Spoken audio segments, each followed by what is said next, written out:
Di Kabupaten Tidore kemarin, ada sebuah peristiwa seru. Ada ribuan pegawai pemerintahan ngamuk ketika apel biasa, apel pegawai negeri, apel siaga pegawai negeri.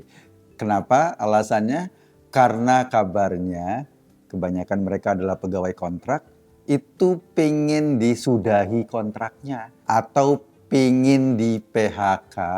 Kenapa? Karena mungkin pemerintah daerah Tidore sudah nggak punya duit buat bayar karyawannya. Suasana pemerintah daerah yang nggak punya duit buat bayar karyawannya, khususnya karyawan kontrak atau P3K ini, bukan cuma di Tidore, di NTT, isu ini juga ada. Di NTB, di beberapa kabupaten di Banten, di sebagian kabupaten di Jawa Barat, di Jawa Timur, maupun di Sumatera Selatan. Isu ini juga kencang. Kenapa pemerintah daerah, banyak sekali pemerintah daerah, ini sudah ngos-ngosan untuk menjalankan pemerintahan di daerahnya karena mereka nggak punya duit.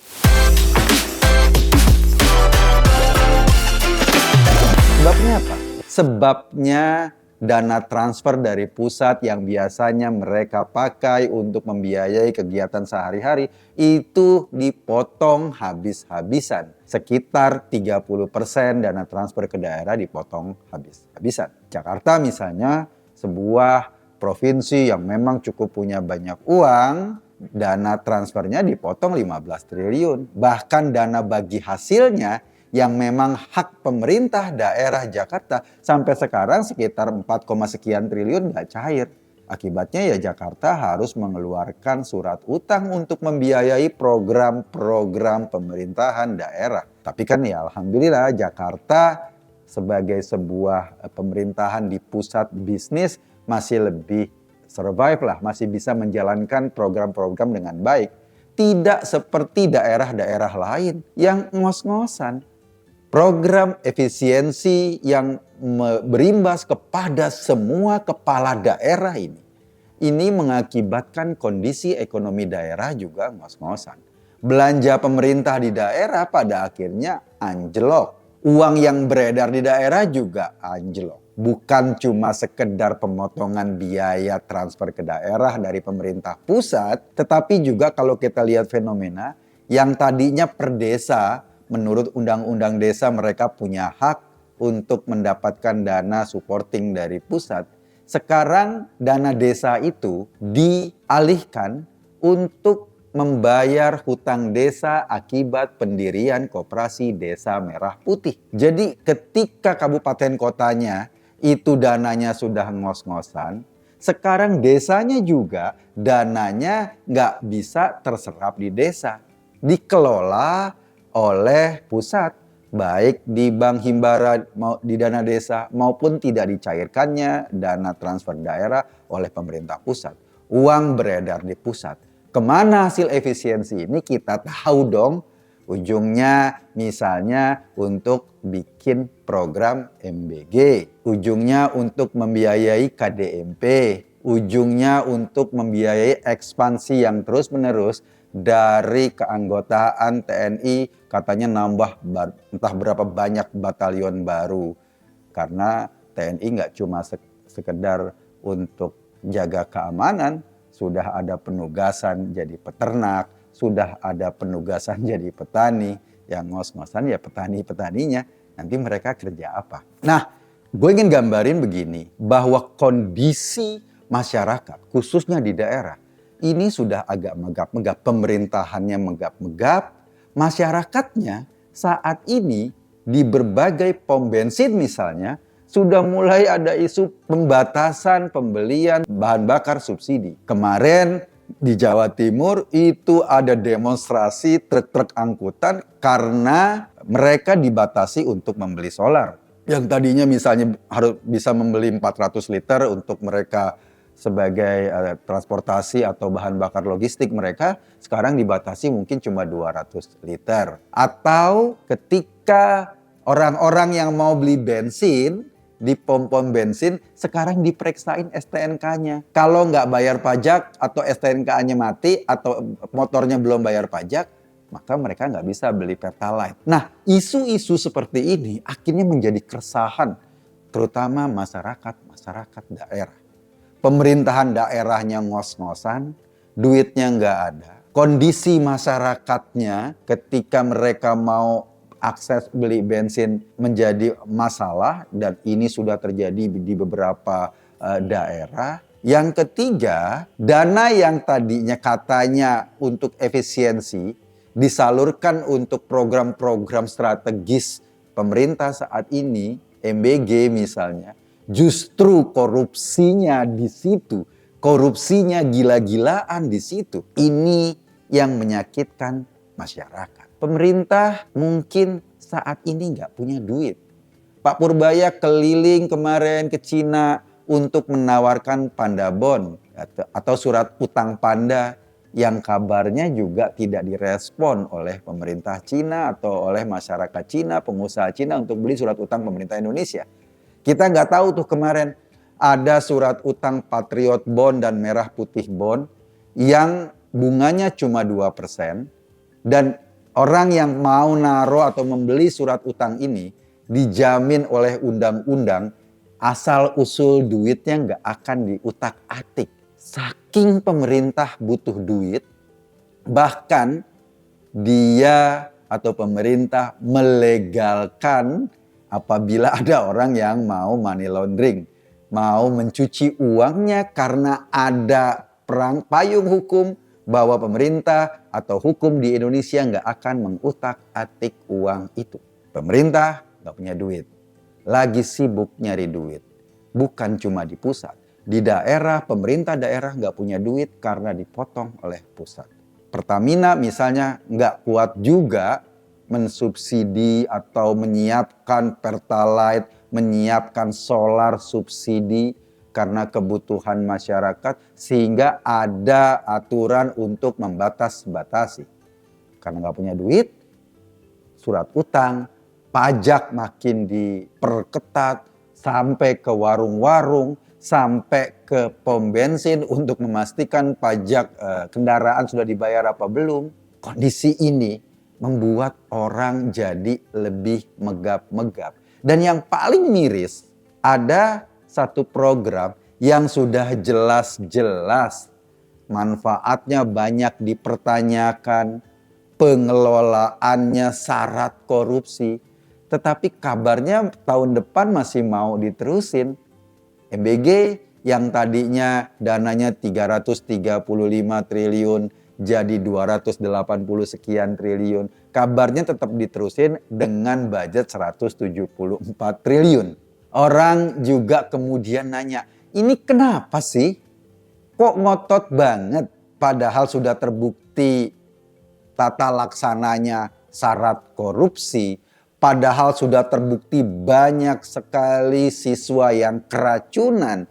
Padahal sudah terbukti bahwa ini banyak sekali dana yang menguap. Kok pemerintah masih terus ngotot untuk menjalankan program ini dengan biaya atau budget ratusan triliun? Sehingga ada persepsi masyarakat, iya pemerintah mau ngasih makan rakyat katanya dengan MBG ini. Ujung-ujungnya sekarang justru rakyat nggak bisa makan karena dipersulit untuk mereka mengakses membeli bahan bakar. Ujung-ujungnya sekarang para pegawai P3K menjelang di PHK.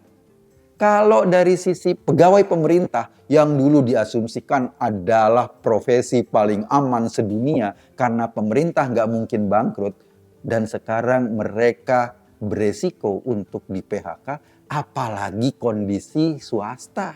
Kita tahu sekarang ada ukuran namanya PMI, Purchasing Manager Index, yang mengukur kalau angka PMI ini di atas 50, maka rata-rata pabrik, industri manufaktur itu berekspansi. Artinya mengembangkan diri. Kalau mengembangkan diri mereka, kalau berinvestasi mereka, maka ada kemungkinan ada penambahan karyawan atau tenaga kerja baru sehingga menyerap tenaga kerja di Indonesia. Tetapi saat ini kondisi PMI kita, angka PMI kita itu jauh di bawah 50, 46, sekian. Artinya apa? Artinya industri manufaktur kita kebanyakan bukannya ekspansi atau menambah investasi, justru mengurangi kapasitas produksinya. Kalau mengurangi kapasitas produksinya, artinya ada kemungkinan mengurangi jumlah karyawannya. Kalau mengurangi jumlah karyawannya, artinya nanti bakal ada PHK besar-besaran. Kalau ada PHK besar-besaran, maka daya beli masyarakat itu makin ambruk. Kalau daya beli masyarakat ambruk, sementara pertumbuhan ekonomi kita sangat ditopang oleh daya beli masyarakat, ada kemungkinan pertumbuhan ekonomi kita ke depan bakal lebih ngos-ngosan karena masyarakat nggak punya duit buat belanja. Sementara pemerintah malah sibuk dengan program-program yang sampai saat ini terus dipertanyakan. Hari ini misalnya ada demonstrasi para pendukung MBG. Siapa yang demonstrasi? Para pengusaha dapur MBG. Iya, mereka pasti demo, mereka pasti mendukung program ini karena setiap hari dapur ini dapat uang atau dapat insentif 6 juta rupiah per hari. Bayangin per bulan berapa, bayangin per tahun berapa, bayangin per 5 tahun berapa. Ketika itu dihentikan, mereka babak belur. Jadi wajar kalau mereka bilang MBG bermanfaat. Buat siapa? Buat mereka. Toh kita nggak dengar sekarang anak-anak SD yang menerima MBG itu demo, atau anak-anak sekolah yang menerima MBG itu demo ketika MBG dihentikan. Kita belum dengar, mereka santai-santai saja. Karena memang manfaatnya buat mereka ya segitu-gitu saja. Buat para pengurus dapur, buat para pejabat, manfaatnya pasti besar sekali. Karena itu mereka demo rame-rame untuk terus mendukung MBG. Sebetulnya bukan MBG-nya yang didukung, sebetulnya adalah insentif dan gaji mereka atau kehidupan mereka sendiri yang didukung. Dalam konteks ekonomi seperti ini kan caranya cuma ada 3 ya. Pemerintah menambah pendapatan. Tapi kalau menambah pendapatan lewat pajak, sementara dunia industri lagi ngos-ngosan, sementara masyarakat juga ngos-ngosan, ini akan menjadi kerumitan baru. Pajak orang kaya barangkali yang harus dikejar. Yang kedua, nambah utang. Pemerintah ini nambah utang. Tapi untuk nambah utang, yang paling penting adalah kepercayaan orang. Mau nggak dia ngutangin kita? Kalau kepercayaan masyarakat atau dunia internasional pada pemerintah tinggi, otomatis biaya utang atau bunganya bisa ditekan lebih rendah. Tapi kalau kepercayaan pada pemerintah rendah, ya bunga utangnya jadi naik dong. Gue kan nggak percaya lo bisa kelola duit ini dengan baik atau bisa mengembalikan nanti dengan pas. Jadi resikonya tinggi. Kalau resiko tinggi ya bunganya dinaikin. Yang ketiga yang sebetulnya paling penting untuk memperbaiki ekonomi Indonesia adalah efisiensi. Kurangi pengeluaran yang nggak penting.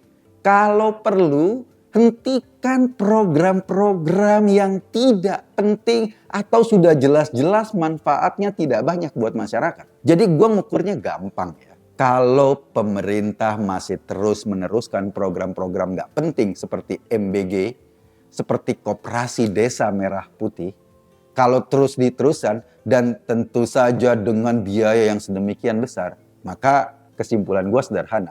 Pemerintah nggak serius memperbaiki ekonomi Indonesia. Pemerintah nggak serius memperbaiki kondisi kehidupan masyarakat. Kalau itu masih tetap dijalankan. Jadi apapun retorikanya, apapun nih soal bahwa saya cinta negara dan lain-lain yang sering kali dipidatokan oleh pejabat negara. Tapi kalau dia nggak bertindak untuk stop bleeding atau untuk stop menghambur-hamburkan dana untuk program yang outputnya terus-menerus dipertanyakan publik, itu artinya mereka nggak serius. Tanda keseriusan pemerintah untuk memperbaiki ekonomi adalah berhemat, dan tanda berhemat yang paling kentara adalah stop MBG. Evaluasi secara serius Koperasi Desa Merah Putih. Bahkan kalau penting Kalau perlu jangan dijalanin dulu. Karena setiap desa itu menjadi punya ciri khas masing-masing. Pola yang top down koperasi kayak gini nggak akan jalan. Jadi buat apa buang-buang uang ke sana? Ada banyak program penting yang penting untuk seluruh masyarakat Indonesia. Apa itu program penting? Programnya adalah tingkatkan kepercayaan masyarakat pada pemerintah. Kelola dengan baik setiap rupiah yang dimiliki pemerintah yang diambil dari pajak rakyat agar dikeluarin benar-benar bermanfaat buat masyarakat. Jangan lagi dikelola dengan cara serampangan. Yang ketiga, yang penting konsistensi kebijakan. Kalau kebijakan hari ini A, besok B, besok C, percaya deh. Nggak ada orang yang mau minjemin duit ke kita. Karena kita tidak bisa dipercaya. Nggak ada orang yang mau berinvestasi di kita, di Indonesia. Karena mereka nggak percaya pada pemerintah yang mengatur ekonomi. Kalau tiga ini bisa, mudah-mudahan ekonomi kita bisa bergerak lebih maksimal ke depan. Tapi kalau nggak bisa, dan kepercayaan makin terus tergerus, ya wassalam. Kita mau apa lagi? Memang orang yang mau kita percaya tidak bisa membangun kepercayaan dan itu beresiko bagi kehidupan kita hari ini maupun kehidupan kita masa datang. Jadi Pak Prabowo untuk memperbaiki ekonomi Indonesia salah satu cara yang bisa disampaikan kepada publik adalah stop MBG. Gue Kak Gun Tadi, terima kasih.